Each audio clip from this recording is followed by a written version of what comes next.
welcome back. And you see us in our African attire because it is Black History Month. Today starts the day of Black History Month. Now, is Black History Month 365 for the Caucasians, but for us, it's 24/7, 365 Black History Month for us. Okay, that is something for them.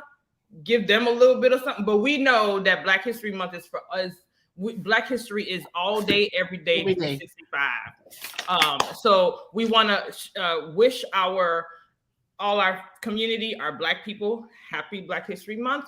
I made a post today, and my post was that when you live in a state when the governor banned African American studies and stated that it doesn't have any educational values,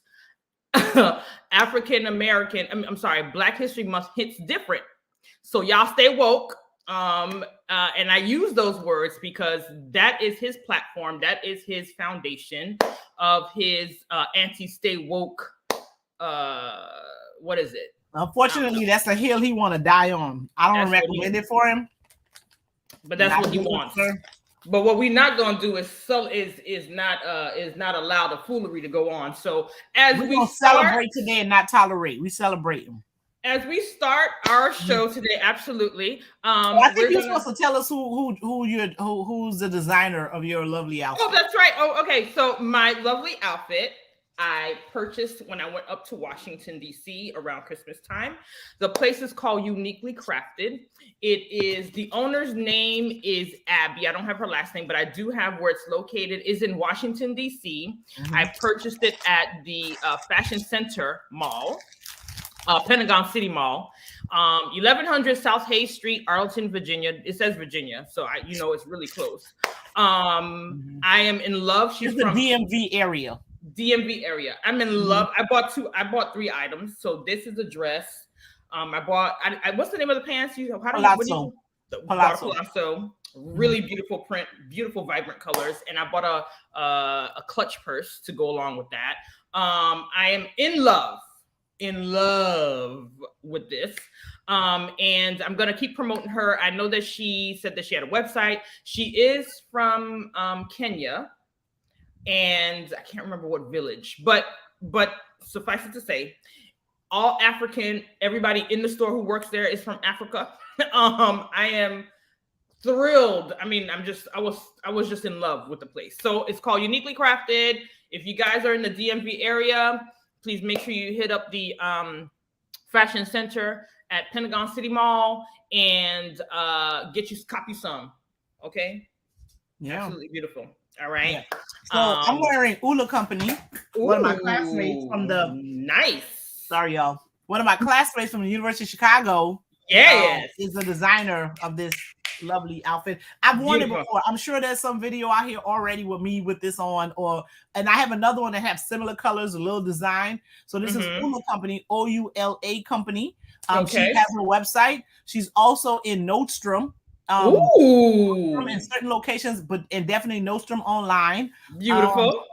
Check her out. Ula Company, OULA Company. Man, I'm loving it. Black-owned designer. She gets her fabrics, and I think she also does like some service and charity work on the other end of the clothes that she sell and people buy. So check it out. I started shopping with her like during the pandemic when they were, she started selling masks. She probably sold before, but I bought some really colorful masks from her because remember when we had to start wearing the mask? I was like, listen, I gotta trick this out. We gotta fashion this out. Gotta make it look good. Gotta make it look good. Needed to make a statement. So there was some very great statement pieces. And then I bought some of the clothes. So yeah. All right. I knew it's Erica Muhammad. I think her last name is Masakwai now, but it's Erica Ula Company. Check her out. Beautiful. Check her. See, we all about a Black history, honey. We gonna make it. And what we will continue to do is shout out these companies, Black-owned companies, because it's really important that we support, we energize, and we push because we are a great part of this country. Despite what some people may think and what some people may do to kind of eradicate us, but we've always been here. They try to erase us, but we shine so bright. We just can't. We just and we don't even, and we're not forcing to shine bright, honey. We just do it because it happens. So we want to pressure make diamonds, y'all. It sure do. It sure enough on the get up does, honey. And we so bright they just can't. It's just too much, and we blinded them around here. But okay. So I'm gonna show you guys a series of videos to kind of usher in our conversation today. But I also want us to get a little bit of Black joy, because Black boy joy, or just Black girl joy, just Black people joy, just Black people joy, you know, because we out here, you know what I'm saying, we part of everything, and so the part, you know, it's important that we kind of think. So I have to go through my Instagram. There is a couple of videos that I want to share. But we'll start with one. So this is just Black entertainment, but Black, how Black people behave when people who are Black and they get nominated, and how we give out our how we celebrate each other. I'm gonna play one video. This is just to kind of usher in our happiness. Okay. Oh, wait a minute. Make sure that you guys can hear it. Oh, wait, no. Is the miseducation of Lauryn Hill. Lauryn Hill. Engineers, Commissioner Gordon. Matt Howe. Dawn Jefferson. Look at Whitney Houston. Look at her. He's so happy for her. Chris Tight. Genuine happiness. Listen, that album got me through law school. Yeah, girl. Oh yeah. Okay. That got me through law school. It's hard out here for people. Oh my God. Johnny Houston, y'all better come on. That 3 6 Mafia when they won the Oscar. Yes. Everybody was shocked. That was 3 6 Mafia when they won the Oscar. Look at this one. Yes, ma'am. That's her auntie. Oh, is that her cousin? Auntie? Yeah. Whitney's in there. Yeah. That's her cousin. And the Golden Globe goes to Angela Bassett, baby. Come on. Yeah. Look at our happiness. This is Angela Bassett's second nomination and second win. She wins this Golden Globe for her role of Queen Ramonda in Black. In the Golden Globe. Forever. Look at him. Oh no! Charlie Wachtell, David Rabinowitz, and Kevin Wilmot fired me. Oh, that's a Morehouse thing. Yeah, they were Morehouse. Yeah, that's HBCU in the house. This is that's so cool. That's HBCU. Wachtell, David Rabinowitz, and Kevin Wilmot. Look at this hug, girl. Yeah, that's Morehouse right there. It's a happiness for me. Yes. Yes, honey. Yes. Y'all better come on with it. All right. Rob. It's a black happiness for me. Is this what it is? All right. All right. So I'm gonna show you now. We're gonna segue into our segments, but I want people to hear. No tragic videos. No tragic videos. No tragic videos. No, we're gonna listen to James Baldwin, and then we're gonna walk into what we were talking about. But this is important. Black History Month is important that we still keep this momentum going. Okay. All right. What is it you wanted me to reconcile myself to? I was born here almost 60 years ago. I'm not going to live another 60 years. You always told me it takes time. It's taken my father's time, my mother's time, my uncle's time, my brother's and my sister's time, my nieces and my nephew's time. How much time do you want for your progress? How much time you want for your How much time do you want for your progress? Listen, they out here trying to do some regress right now. Like we in the time of regress, since African American history has no educational value. They're getting rid of D&I. Like there's no more need for diversity and inclusion. The governor decided he's not funding no places that have that anymore. So yeah, we're and I do have a video of regress right now, not progress. I do have a video of him saying that. So I chose James Baldwin because he, if you go back into history and listen to some of the things he said, he was one of a prolific Yeah, he was awesome. Like in college, I read every single thing he wrote. I've literally now if you come and try to test me on all that and see if I remember everything, that's a different conversation. But I've read everything he's written. I read all his stuff when I was in college. And to not me, for class, just because I used just you want to read it, yeah. And to me, I've read some of his books, not everything, but I've read some. And to me, he talks to the core issue that. I just feel like he's someone who was almost clairvoyant, like he could see what our future could look like. You know what I'm saying, or what it would look like, what it should be, and what it should be. But also give you the truth of what it is and why where we at. And I don't think anything he said in the past hasn't come to pass, number one. And number two, we are still in that same position. We haven't really gotten, I mean, we've made some strides. Yeah, we made a whole bunch of strides, but like we're in a season of regress. I mean, I think the people still mad Obama won in 2008, and I don't know who them people is. It just seems like some people are real mad and they're not getting over it, because I do believe the governor of our state was a Tea Party person. And the Tea Party came about as a result of the election of Barack Obama. And, I guess some of them still big mad. They made efforts and they did win seats afterwards and got themselves into power and into government to really try to thwart anything as like a Obama happening again. And, and it's unfortunate. I think what's unfortunate is the fact that they continue on with this narrative, this notion that Black people, Black lives, Black influence, Black anything is such an issue in terms of it's almost like we're here and we're holding a mirror to them of who they are, and they just can't stand to look at it, right? So they're doing everything they can to minimize, to shrink, to eradicate, to regress what we're here. And the thing is that you can't get, so I mean, I do agree with you to some extent, because it's not like they celebrated us at all before, right? So this is more than just like, trying to shrink who we are. That's always been the case. Because if you look at a map of, when you look at globes and maps, the way that the size of which they have Africa on any map is absolutely is pure fiction, right? Yes. So Africa really should be 3 times the size that it is on the map. Exactly. So they've always tried to make us less than who we are, or not have us acknowledge our greatness.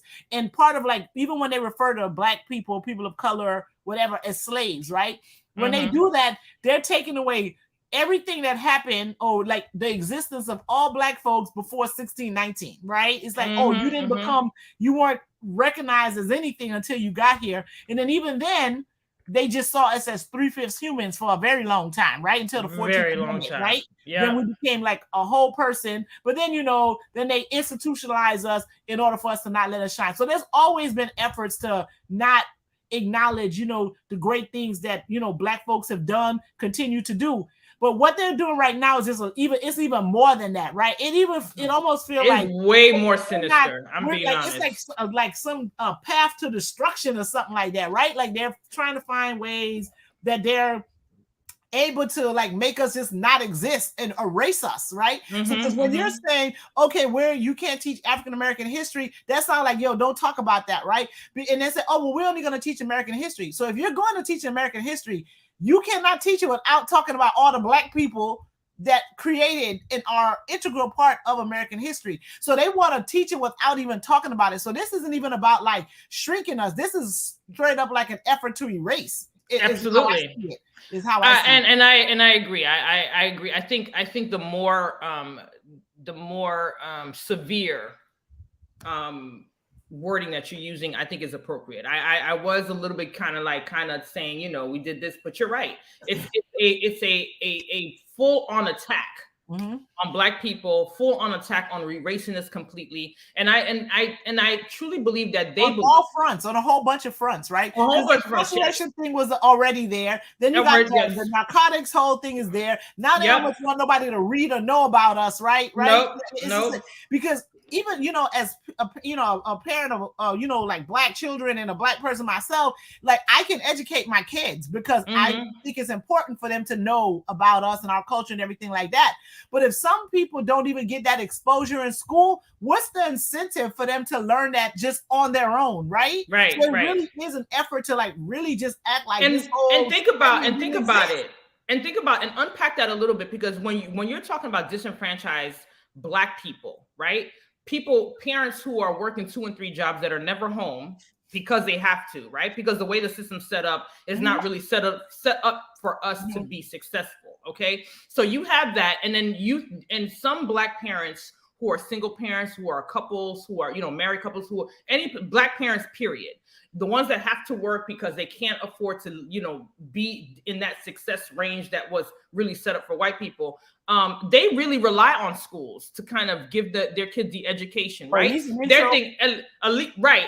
And some of them even believe and feel like, you know what? If I don't even have the time to tell them about Black people, at least because we've been in this country since its inception, that they will learn about us because we're all up in the history, right? Even though, so that is a direct attack to those parents who rely on the school to provide their children education about Black history or Black people in this country, versus those who, see what's going on, but are able to educate their kids. That is a direct attack on them. To me, it's just the sinister part of it. It's not even, it's like, to me, that's just, that is evil for someone to decide and say that a whole group of people are not beneficial educationally. Like, we're not, and I want people to understand there's no value. When someone says there's no value in you, no, they ain't say it wasn't no value in me. I don't know who he was talking about, but I'm just saying we're talking in general terms. And when that man said there was no educational value in African American studies, every Black person in Florida should have been like, I'm sorry, what? Right. Because and the thing about it is, so like, if they would truly teach American history, there might not be a need for that, right? They might not, like if y'all would just tell the story. Exactly. Well, according to him, he's like, we want the true history. Well, what true history are you talking about? Who's true? Who's true? Includes a whole bunch of Black, brown, beige, all kind of color people, all kind of people that ain't white. Are we talking? Are they going to talk the truth about wiping out whole generation of folks they was bringing here? They brought Mexicans over. They brought Chinese over when they needed the railroads or whatever. Right. Anytime they needed labor, they was picking folks, that has some different. I'm just saying, is he willing to talk about the true history of them eradicating Native Americans, whole generations of Native Americans? Are we going to talk about that? Because that's real history right there. That's like the true American history. Are we going to talk about the Native Americans? Are we going to talk about how y'all took their lands when you said that they gave you their lands? Like, we going to talk about that? Because that's what they teach the kids in 4th grade. I'm just saying, if means like acres.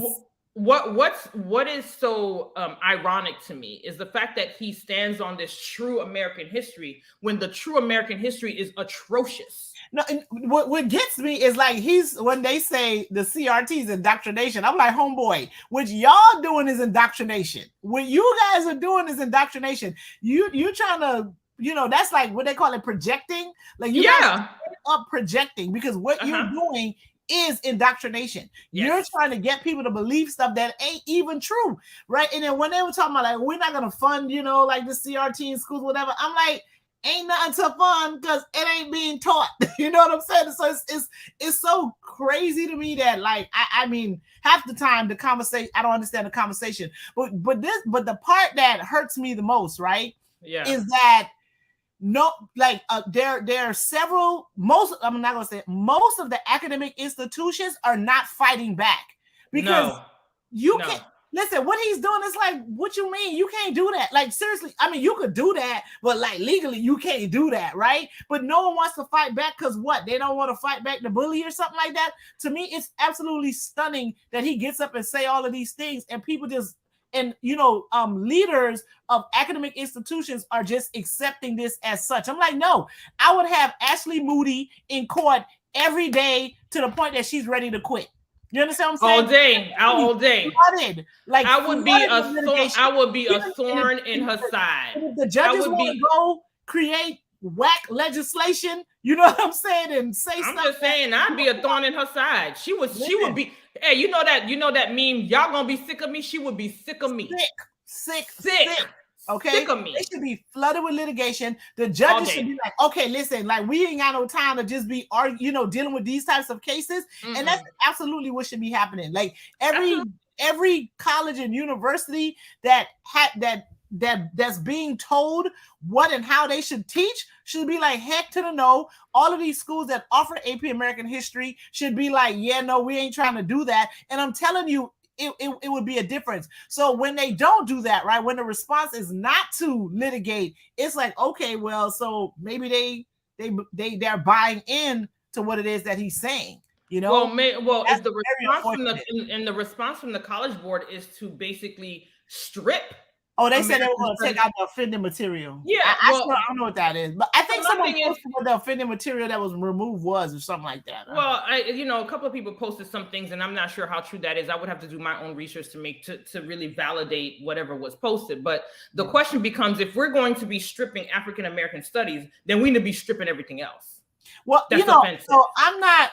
I don't know. I don't think that. I don't think the answer is to take away from everybody else. So you know what I'm saying? Like, so, because I can't have something and nobody should have it. No. What I'm saying is that but then you would have to explain to me, right? The College Boards, that is, because they're the ones making the decision. They would have to explain to me how is it that they can find offensive or unlawful material in one particular study, but not see it in the others. Because some of these things mesh. I don't know what it is that was offensive and what it is that they took out. I can't speak to that. Like, I really can't speak to that. Neither. But I don't want to take the position that because they're taking something away from us, that they should take it away from everybody. I'm asking. Yeah, and I don't mean to cut you. All I'm asking is that they need to. In my opinion, the College Board needs to explain what's offensive, what they're taking out, and why the other ones haven't had that kind of issue. I don't even think they need to explain nothing about any of the other ones. I don't think they don't owe us any explanation about any of the others, right? Because at the end of the day, those things should be taught. What the real reaction should be is that everyone should be like, no, this can't happen. So instead of us taking from everybody else should be getting on board saying, no, this should not happen. That's how I see it. I don't think we should. And I agree. Nobody else should have it. I don't take on that. What the real reaction should be, because they're trying to take something from me that should not be taken from me, everyone should rally. And the fact that they didn't rally or don't rally speaks volumes. Okay, so I'm glad you said that, because I agree with you to a certain extent, but history has demonstrated that people do not rally. Other folks.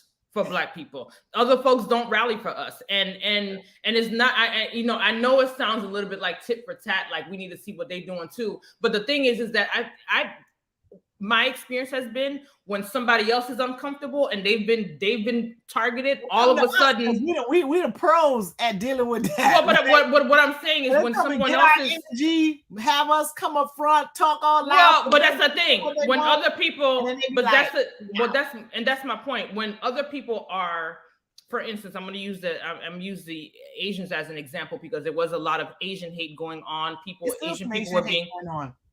were being, but I want to use that as an example, because when other people other than Black people are targeted, correct? Right?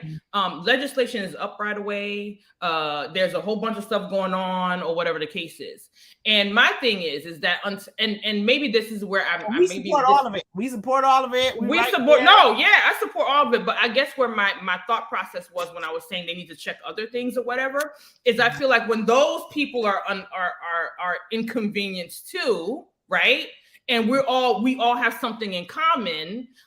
That's when we can start kind of really fighting together. Until when it's kind of separated in a sense that it's like, is this person and that group or whatever, we end up not getting Black people. We always end up not getting anything, right? While other people are able to get attention, get people to retract stuff, get people to do right by them. I think that's just my thought process.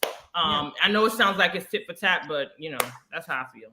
No, it's not tit for tat. It's disparity in treatment. Yeah, I mean, it's some disparity in the treatment. And then Black people will be holding our breath. We rally and look out, and what y'all need, we got you. And then, I'm just saying, unfortunately for us, we could be holding our breath waiting, and we would die in the process waiting for other people to come and fight with us for our cause. I mean, it is what it is. I ain't gonna lie. There's pockets of how it feels. That might not be the truth, but that's how it feels. That might not be the truth in small instances, but on a real level, no one comes for us. Because I think it should have been a lot more jumping up and down when the man, especially when he said something so disrespectful as "there's no educational value." It's like, homie, come on, really, none, not a little bit. Well, I think that I think that he said that because he can, right? He says it because he can. I mean, we can say whatever we want. It's whether or not it's allowed. If there's some consequence for the words that come out of your mouth, right? And I don't believe people who are anybody can say what they want to say. It's like, okay, but what makes you comfortable enough to say that is one thing, and the fact that nothing happens to you as a result of you saying certain things out of your mouth, those are the parts that are telling. And I also believe that as an elected official, I wholeheartly believe that there is a level of decorum and respect, even if you feel some type of way. That from him, right? I'm just saying that we hold them to a higher standard. Kids on TV in front of cameras, so I don't know what kind of decorum and respect you were expecting. I'm just saying I know I didn't ask him. I'm just saying that he's held to a higher standard, and the fact that he should be doesn't think the fact that he doesn't think he is. It's telling. And my thing is that people need to understand. I think Joy Reid had put something out there, and she was like talking directly to people in Florida. She's like, this is the man that wants to run for 2024 for president. That's his this is his platform. I expect better from America. I might not expect better from my home state, but I expect better from America. One can only hope. One can only hope. The country is better than this. One can only hope. I don't know. So I did kind of underestimate Trump's presidency, right? Because I was one of those people who said like him running for president was for entertainment purposes only. I'm telling you, it's the truth. It's the truth. I was like, listen, this man is doing this for entertainment purposes only. This cannot be real, right? Ooh, that orange bastard. I mean, that and the dude won. I was like, he won. Mm-hmm. So I don't want to underestimate the possibility that DeSantis can actually become the president. But I'm going. You know how those people are like, they're a sucker for love and they love and they keep trying. I want to believe in America. Like I really do. I really believe. One can only hope that America is better than this. One can only hope that America is better than this. No, I'm gonna be a sucker for America because I'm gonna believe as a black woman in living in America, I cannot be a sucker for this country. I'm gonna be a sucker for the country. Believe that we are better than letting that man become president. Number one, I am tired of being Captain Save-A-Ho. Okay, black women are tired. Like all these bad words. I'm sorry. I'm on level 10 and I'm gonna bring it down. I'm gonna bring it down. Bad language today. It's Black History Month, child, and I'm just we should act a little more classy. Yeah, well, I mean, I think Captain Save-A-Ho is not that bad, but I digress. No. The man is he tested everybody gangster. Like goodness, he's tested all the gangster. I can't get over no educational value. Like I can't not a little bit. I can't move past it. I can't go past go. I can't say, hold on, I got 2 on it. I can't do nothing. I can't say uno. Nothing. I can't do it. Value. No value. All the contributions. I can't get over. Mean nothing. No. I mean, we trying to make the book. We trying to make sure that the book ain't too thick, so we just taking out some of all our stuff. So it could. This dude, telling people that African American studies has no educational value is like telling everybody in this country that all the stuff they have, the refrigerator, the TV, the phones, lights, peanut butter, whatever you can think of, black people had a hand in, means nothing. So it means nothing. From Ms. Zaira, I'm sorry if I'm saying your name wrong. It's asking us like, what did he say was wrong with it? He didn't say what was wrong with it. He sure didn't. No educational value. Well, let me take that back. He said there was an issue with intersectionality. He used that word, and I'm pretty sure he don't know. That's that whole CRT conversation. That's a. But I'm pretty sure he doesn't even know what intellectual intersectionality means. He probably don't even know the definition. Then he also mentioned something about there was some queer information or something with LGBTQI or whatever. He don't even know. He turned around to the other guy. He's like, ain't there some queer stuff in there or something? My thing is, you come into a press conference, sir, and you're going to stand on something and say there's no educational value. Your behind need to come with facts. You need to come with information. You need to regurgitate that. Like he don't know. He say what doesn't have any educational value, right? I'm just saying. Because the CRT that he's talking about what is complete fiction. That's a whole ain't got nothing to do with K through 12. One, right? Intersectionality is a legal concept, right? Mm-hmm. Because it was very difficult for Black women to be able to file lawsuits based on sexism and racism, because usually they got a white woman working there and a Black man working there. So there's like, how could you say we sexist or racist if we got a woman and we got a woman and we got a man, right? So that's what intersectionality is about. That ain't who they're not teaching that to like no kids in school. So what is he talking about? Basically he could not provide any information about his but he stood on his soapbox. When they talk about queer folk has been here forever, like all day, the beginning of time. So like all day. Yeah, what are you talking about? It's so I can't understand how you come on national TV and you make these posturing comments. So he says this because clearly there's an audience for the foolishness, right? And what I'm shocked about is that, you know, people are just, you know, are as stupid as he think they are, because he clearly think people are stupid. You should be highly offended. And that's why he could go up and say all of this foolishness that don't really make no sense. But you should be highly offended. Those words touch. Y'all need to talk. You should be y'all cousins and y'all family members and all that. Y'all should be highly. Y'all should be highly offended that he think y'all that stupid. Y'all should be highly offended. Very. Yeah. For him to sit there and say all that, y'all should be highly offended. You should be offended, and you should be so offended that you talk to all elected officials in your local area. Y'all make sure who running for what. We're gonna talk about some cities that we gotta do some stuff in 24 because 2022 it's kind of like it is what it is for the next 2 years. It just don't have to stay that way, right? Like, it is what it is. The people are there. We're gonna have to just get to the other side of this. But what we can't continue to do is let it stay this way, right? Like this is what it is. We got opportunity to change all that in 24 because those people are only there for 2 years, and we need to make those changes, and that's pretty much what it boils down to. Quick, fast, and in a hurry. And all I'm saying is we are in the position to do that. Listen, all elected officials work for the people, right? They work for us. So if they're not doing their jobs, I remember one candidate was saying, like that's insubordination. You get fired. You're fired, sir. You can't keep your job, ma'am. You for less sometimes. What? They get fired for less, let alone you know what I'm saying? Boss, you know. Let me tell you, the state of affairs is I think it's so people need to understand how serious this is, because if you can have a man in Congress that lied his entire campaign, lied about everything, where he went to school, his religion, lied about everything. He was a dragon out, how much money he had, if he got charity, he stole from homeless people. You know what I'm saying? It's like this, how low can you go? And the lies have been they were able to substantiate the lies. If you can have somebody like that in Congress and they have committee assignments, we are in deep trouble.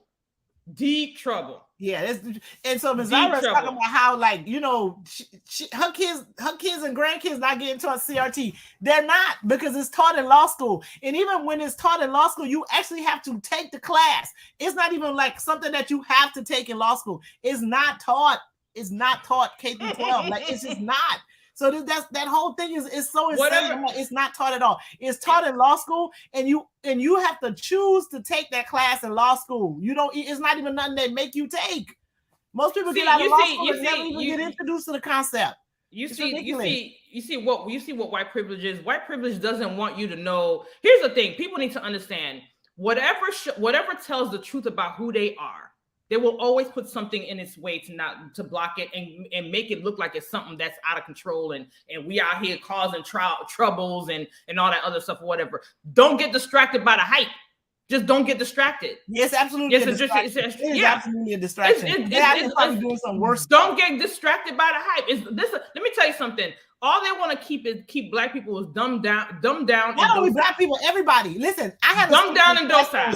I had a student in class today that was talking about how she has to pay for her insulin, right? Like this young this is a young person, like so she has the type of diabetes that young people get or whatever, right? Right. He said how she got to pay $70 for the medicine, $70 for the stick, got to pay for this, pay for that. She ran out of medicine, right?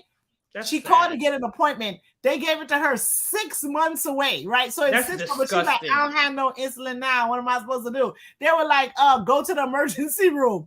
What?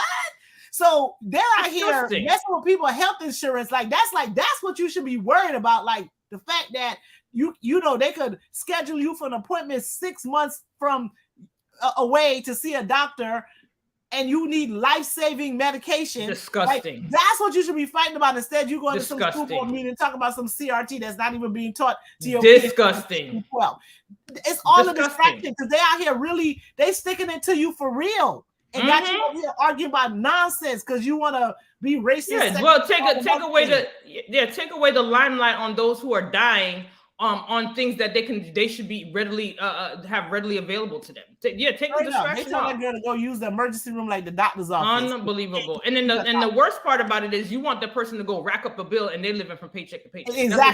Exactly. You want them to go rack up a bill that they can't afford.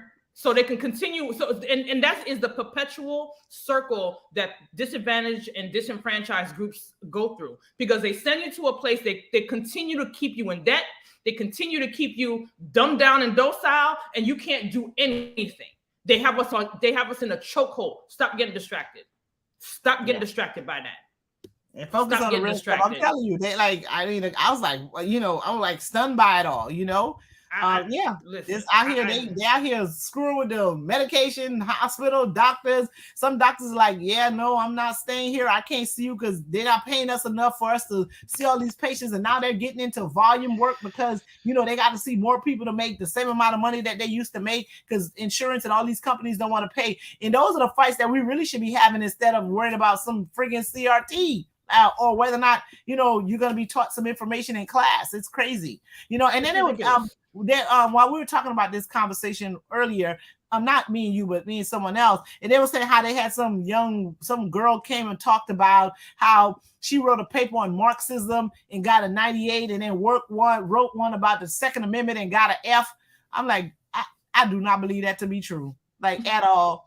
I didn't even hear the girl say it, but if she did say it, that's a whole lie because ain't no professor that silly to go ahead and, unless she wrote a trash, Second Amendment paper and somebody else wrote her Marxist paper, maybe that's how that happened. But that is like, I'm like, that ain't no way in the world that story's true.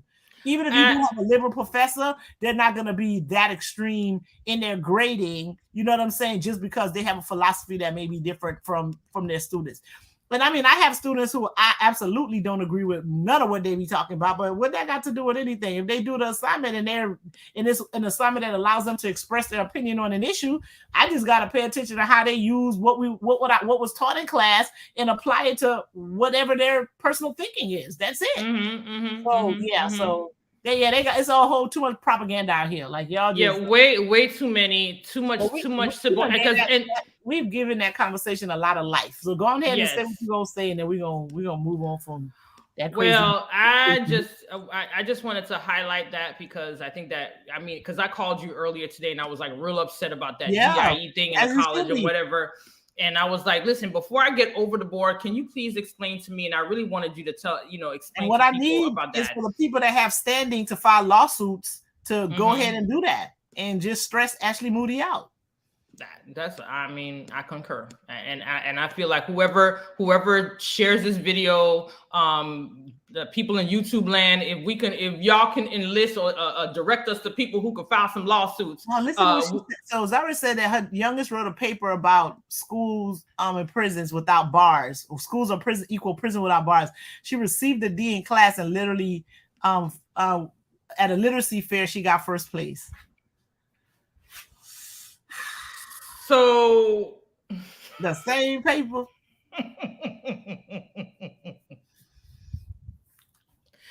Listen, it's not far-fetched. I mean, do you think the story that that you had the conversation with sound far-fetched to you?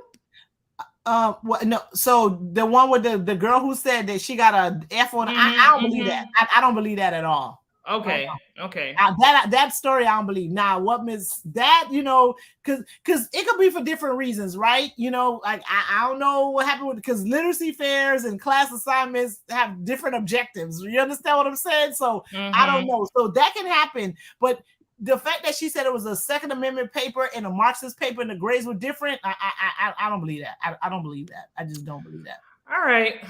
Okay. So Zara says she's gonna send us a copy. We would like a copy. I'm not saying that, you know, because like I said, those things have different objectives. Literacy fairs have a different objective from a class assignment. I'm not saying that the youngest didn't follow the instructions for what it is that the teacher wanted, and the teacher may have been offended by it, right? But that's one of those things where you do have options to have things reviewed. And why I'm saying that a professor would really want to think twice about doing something like that is because students can challenge their grades, and then they write you up. They go to the ombudsman, they file all of these complaints, they go through these committee. Who you don't want, like, why do you want them problems? You understand what I'm saying? So if students can absolutely have if a grade is not objective, they can have those things reviewed, and then you're gonna have to go through all these committees and explain yourself, and you get written up and have to, I mean, it just ain't worth it.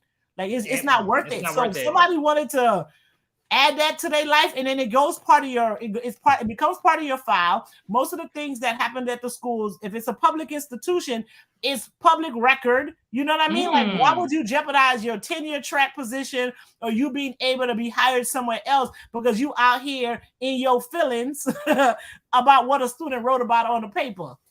Well, I'm interested to hear the feedback, because did you tell her that she could? She said, the teacher was offended because the teacher was a correction officer and the police. Okay, okay. It makes sense though. I mean, they were in their feelings. Like, see, that's ridiculous. All day.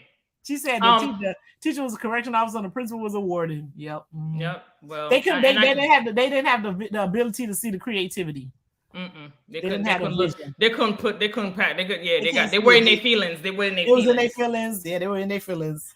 Yeah. All right, so we're gonna segue into the cities that have elections. But before we do, and I'm gonna end this on a little high note. I think we might have to do Tyree on another show, because that's kind of like it's a little heavy, and hopefully by the time we talk about it again, you know, the other people will be arrested, even though I don't like to encourage arrest, but there's sometimes where people just need to go to jail for real. And then we were hoping to have a special guest today who should be available next week. And I think that's a better conversation to have with her. I agree. Because she adds a very good perspective to that conversation. So we'll hold off on that. And we're just talking about the electives, and then, you know, we're 45 minutes in and we'll wrap up. So yeah, absolutely. So let me show my last video. Thank you everybody that's here. Thank you for showing up. Let me show you my last video before we go into our elections for the cities. Oh yeah, because it's an odd year for what, 6 or 7 cities have elections. Yes, 6 or 7. Yep, I think like 4 or 5. Only 4? Oh, because maybe the other people are unopposed, so they probably didn't need to have elections. Probably. Yeah. But I'll yeah, show. other people probably unopposed. They probably are unopposed. So I just want to show this last video. Mommy, are you a superhero? I'm a Black woman in America, baby. Superheroes ain't got nothing on me. Mommy, I just want to just say that to all my Black women, because we out here, saving people. you know, we out here, you know, saving people, putting people where they need to be, getting people where they have to be. One of the things I remember, paving the way and everybody else benefiting. National Organization of Women, Black women at the forefront. Only, but you know, white women. White women is the best, the most, is benefiting the most from affirmative action. They always act like it's Black people getting this and that and the third. No, don't be confused. Don't be confused. White women have benefited from affirmative action more than anybody. Any group, more than any group. And let me tell you something. What was the one that was on the Daily Show and he ended up leaving? He's one of the things he said. Trevor Noah. One of the last things he said is that Black women, we can't mess around and find out. Like we don't have the time. We just don't have the. We don't have a choice. We don't get to the point to say, you know, mess around and find. We don't have that. So I just wanted to shout out Black women today. I shout you guys out every day, that we're out here grinding continuously. We know what it is. We know what's important. That's why we're her favorite show. Oh, thank you. No, that was her. No, the thing we show. Oh, our show? I thought it was our show. Listen, I'm a be arrogant and be like, claim it, girl. Claim it. Your favorite show. Claim it. We know what's at stake. That's why we come full force every election time. We come for every election. We come for every midterm. We are there 10 toes down, 10 feet in. She said it was our show. Thank you, girl. So it's important that we shout out Black women, continue to show up, continue to vote, continue to galvanize your community, continue to advocate for your children, continue to advocate for others. We all we got. And so this doesn't stop in 1 month. We do this 365, 24/7. Absolutely. All right. So who got office? Who's running for office and what cities? So Coconut Creek, Hillsborough Beach, Florida. I think that's in somewhere around here. The town of Pembroke Park, North Lauderdale, Miramar, and Deerfield Beach. All of them are having elections March 14th. I believe you can, well, first of all, last year, December, was your last time for you to get your mail-in ballots. You have to renew, re-register for your mail-in ballots, right? And if you haven't done that, do that ASAP. So you can get your mail-in ballots. This is how we won some of our elections. This is how we won the main election. Biden won because of our mail-in ballots. You know, there was all these misinformation about, not misinformation, lies about the election was stolen. No, it was not. So make sure you go and go to browardvotes.gov, browardvotes.gov. That's with an S. That's BROWARDVOTES.gov to you request your mail-in ballot. Very easy. You can even do it on your phone. And then make sure, I think the deadline to request your mail-in ballot is 5 p.m. on Saturday, March 4th. 5 p.m. on Saturdays, March 4th is the last day that you can request your mail-in ballot. Please do it before 5 p.m. List your polling locations for these. So I have a list, and I'm going to put the list, the link in our Facebook page and in the chat of where you can get the list of the municipalities and who's running. I did not get who's running, but I did wanted to get the cities that were having elections in March. And then your date to vote is March 14th. If you live in any of those cities, look up your candidates, learn about the people who are running for your city. These people make decisions for your every day. Just the potholes on the streets, the drainage system, like, you know, so everyday decision, the stoplights, you know what I'm saying? Whether or not they're gonna cut back them trees and all that stuff, you know, everyday decisions. They make all those every day. They make everyday decisions. Ain't no joke around here. If you see a different street, if you see the signage from it came from 35 miles an hour to 25, them people made them decisions. Okay, so all elections are local. Yep, all elections are local and vote. Listen, and I don't think people. You're right, Zara. People don't know that some cities have different times that they do their elections. Yeah, I'm in Miramar, and we're odd year, so we have our elections on odd years. So maybe the other cities that I just mentioned, and I'm going to go back and mention them again. That's Coconut Creek, Hillsborough Beach, Florida, town of Pembroke Park, because there's different. I think Pembroke Park is next to West Park. That's over there by West Park. Okay, so they're having elections. Town of Pembroke Park in Florida, North Lauderdale, Miramar, and remember Anna? We interviewed her. Oh, remember yeah. North Lauderdale. Yes, you're right. Sampson is over there too. The Haitian is one of the first Sampson Beaugeron, something like that. I think he's in North Lauderdale also. Yeah. So those locations are having their elections. I think people need to understand that these people do make decisions for your everyday lives. If you don't even have a chance to, I think those cities that I mentioned do provide their commission meetings online. I know North Lauderdale does. I know Miramar does. And I know Coconut Creek does. So you can go to their websites and see when their commission meetings are happening and hop on. Listen, even if you just leave it on in the background just to hear what's going on, I think it's extremely beneficial because you'll probably hear something like, well, wait a minute, hold up. That's happening in your city and you can have input. So they make these meetings in these inopportune times where you really can't get to them because either you work. Yeah, but if it's online, then you can just log in from wherever you are. Right. Going in person is difficult, but yeah, it is. Log in, it's good. Yeah, so just make sure that you do that. Sandra and I, when the session starts up in Tallahassee, we kind of jump in and out so we can get some information. I be having jobs now, so it's. I know. I'll be doing it. I'm like, I can't watch like I used to. You know what I mean? So right. When I used to like literally work mainly from home, I used to be able to watch it all the time. But now I have to physically go in to the location, so sometimes it's not as easy as it used to be. So I put the link in the chat so you all can at least have a way of seeing those cities that's having their local elections, see who's running. If those are any of your cities, please find out who those people are. Yeah, get all up in their business. Go vote. And we're gonna try to get a couple folks on before. Yeah, we're gonna try to get a couple of them on before. We'll reach out to a couple of them and get a couple of people to come on and talk to us for a little bit so we can understand what's going on in those cities. I know that where Josh Riddell is from. Is Josh Riddell in that city? Yes. Is he up again or he has a couple more years? No, I think he's up. You think he's up? I think he's up. I think he's up. I think he's up. He's up. I'm gonna double check. But there is a Hispanic man running in Coconut Creek. And he said that no one looks like him in the dais, and he would be the first Latino. Is it Latino or Latino? Latino, right? I just said it right. I don't want to mess up nothing. On there. Listen, Coconut Creek is like 75% white, so but that other 25% needs representation too. Everybody needs to be represented. Everybody needs to be represented. So I think that they should.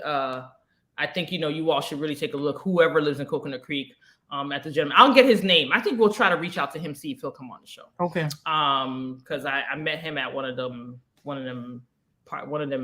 groups or whatever.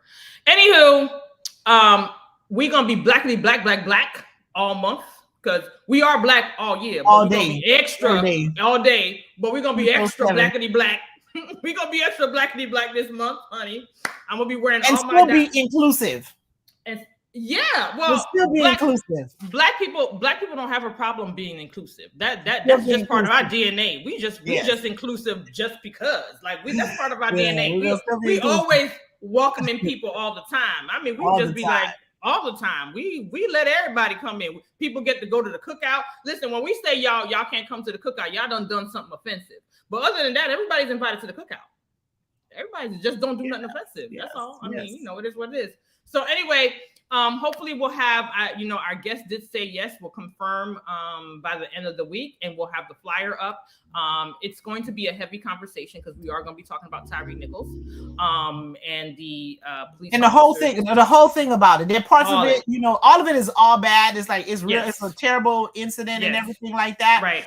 But there's a lot we need to unpack a few things. Unpack and just have a lot of different conversations, right? Because I read somewhere they were talking about like, yeah, we need to Tyre Nichols justice. I'm like, I thought they were trying to do that with George Floyd in 2020. So like, what are we talking about, right? So it's a lot of angles and a lot of different things to talk about, right? When we're talking about that particular issue. So it's not fair to just give it like 15 minutes or anything like that. So we'll I agree. The show next week, you know, to that conversation, and it won't be the process and see what the developments are within the next week. I'm not so I'm gonna tell you, I'm going to speak from a space of a person that did not watch the video. I don't watch those videos. Like I don't watch those videos, and I was thinking about like, why don't I do that? And then I'm gonna get a word. I got a word. I took a note. I was watching something, and this lady talked about how, you know, we really shouldn't watch those videos because there's this thing called link fate. LINKFATE, because we connect with those videos, and watching those videos traumatize us, even though we didn't in fact have that experience, right? Exactly. Because of this concept called link fate. So I don't watch the video. So I will be able to talk about it. I've listened to commentary. I've not necessarily seen enough of it, but I read most of my news than watch anyways, right? So I've read enough from different sources. I read different sources that I do believe that I can have an intellectual conversation about it. So I will speak on it, but I don't watch it. And when I saw that word and I saw that article about link fate, I'm like, that's why I don't, because we can see it, right? I'm the mom of a black son now. You know what I'm saying? I have brothers, you know what I'm saying? So I have a dad, you know what I mean? Like, I just don't I can't, right? Like for my own mental health and my own peace, I don't watch those videos. And then I heard it's long too, like that. I was reading something where they're like, it's really actually 30 minutes of that. I mean, are you crazy? There's no way I would ever. And thank you for talking about link faith. And I think we also need to also elaborate on that next week when we talk about it. The link faith part. I think it's really important that we try to get our community to be in a space to talk about issues like this, but not in a place where we are continuously traumatized, right? And then don't dismiss people who's talking about it and didn't watch the video, because there's a legitimate reason to not watch the video, right? Absolutely. And then there was another piece that I also just a little what some of the things we're going to talk about is that there was Jason Whitlock went on and talked about this is what happens when people are raised by single mothers. Okay. I can't. We're gonna talk about that too, but that black man that offended way too many black women, right? And on that piece, Michael Harriet, he's a journalist, right? Yeah. He talked about he compared what Jason Whitlock did to like this animal called an oxpecker, OXPECKER. It's like this little bug. Because like rhinos and hippos and some other one are like the strongest animals. Like they're strong, very aggressive, and plus nobody messes with them, right? Like they the badasses of the animal kingdom, right? Right. No one messes with them except for this little annoying bird called an oxpecker, right? And the reason why the rhinos, hippos don't mess with him is because that little bird warns the rhino when someone else is coming for them, right? So that's why. So since that little bird is beneficial to the rhino, he don't mess with them, even though he's the badass of the animal kingdom, right? And so Michael Harriet referred to Jason Whitlock as the oxpecker for white supremacy, right? Because he'll go and say stuff about black folks to make white people feel better and be okay in the space they're in, regardless of what that space is, right? So that's where we're going to take this conversation. Like next week, we're going to talk about it from different angles. So I have to bring a different side to it, since I ain't going to watch that video. Understand me, under no circumstance will I watch that video. And I actually, even with the George Floyd case, I didn't watch the video until I watched the trial. Yep. When I say I watched the video, I didn't watch the whole video. Well, I think I ended up seeing the whole video from a whole bunch of angles because I did watch the entire trial. Like that, I watched when I was teaching at the time, and I needed to be able to have like serious conversations about that. And that thing had me messed up. I remember one of the classes I had to turn my camera off because I was crying in class. So it was that's why I know like I ain't got no business watching none of that stuff, right? So yeah, I'm not gonna do it. So that's the perspective I'm gonna bring to the conversation next week. I hope our special guest will, bring a different one. Of course, Narnique will too. And so yeah, we're gonna talk about this from a whole bunch of different ways because we do need to know and understand about link fate. Don't feel bad if you don't want to do that. We need to understand ox peckers because there are black folks that's protecting all of this white supremacy because it can't exist without that, right? And it was something else that happened a few weeks back, and I want to talk about it was something that happened a few weeks back, and all I could say was like black people sold slaves too. And I thought I wouldn't say this in public, but sometimes we do need to, understand that, there are some of us that's allowing, right, and pushing forward a lot of the trauma and bad things that are happening to us. And we need to, I'm not saying we need to highlight that, but we at least need to acknowledge it. We need to, yes. And even as uncomfortable as it is, I am wholly I wholly support having uncomfortable conversations because that's where you grow. I truly believe that you grow from uncomfortability as long as the conversation is productive, right? Because we're not trying to hear bash people, whatever. We just need to be productive about that. I will also be coming in a space of, I did see the video, but I only saw like 2 minutes of it. 2 minutes, that was too much because it triggered me from George Floyd's thing. And I was really angry with myself for even getting tempted to watch it. And I did say I wasn't going to, but I did. So I can come with that perspective of watching the video. But Sandra's spot on. There's a lot to unpack where that is concerned. Police reform, that whole thing. That whole thing. So that has to be the whole thing. And when she said it's a whole thing, it's the whole thing because now this time it's black people that did this, right? Yeah, that's the whole thing. That is an absolute thing, and we do need to talk about how it is that these brothers were able to do something like that. And for me, there's one of them who's a third, meaning he's named after his daddy and his granddaddy, right? Like, dude, this what you're doing to your legacy? Those are conversations that you need to have. Like, I'm sure them, I can't say I'm sure. I suspect some of them dudes is catching pure D hell in their house, in their family for what it is that they did, right? Because unlike some other folks, we're going to hold each other accountable. Now, when we get out in the streets, we might be acting like a united front because, we got your back. But trust and believe, they are catching pure D hell over that stuff. Okay? And as they should. So we'll see you all next week with our special guest. I hope you join us. I hope you are able to participate in the chat with our conversation. I think this is a good conversation to have. I think that Sandra and I will, our perspective. Great talk, ladies. Thank you, Michelle. Thank you, Michelle. Thank you. Thanks for watching. I think Sandra and I will bring a perspective that is not something that's going to be bashing or whatever. It's going to be something that we really need to talk about and that we really need to kind of get our community to kind of like really understand where we're at, right? And so we hope that you join us. Remember, like, share, and subscribe on our YouTube page. We sometimes go to Instagram to do a wrap up, but we don't need to do that today because we had our own show.